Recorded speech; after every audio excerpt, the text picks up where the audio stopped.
Pemirsa, kinerja keuangan perbankan di Bali telah membaik terlihat dari rasio-rasio keuangannya. Namun, tantangan baru yang dihadapi perbankan yaitu dicabutnya POJK tentang relaksasi kredit pada Maret 2024.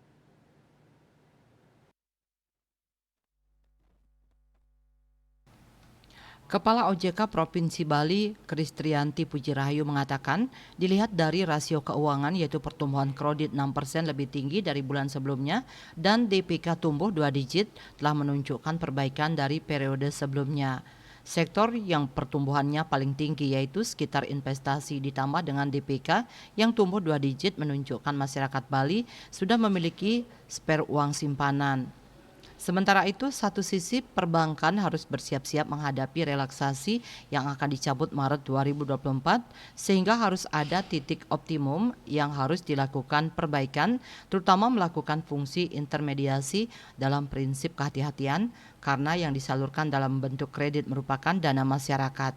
Ia berharap tahun depan rasio keuangan sektor jasa keuangan semakin rapi.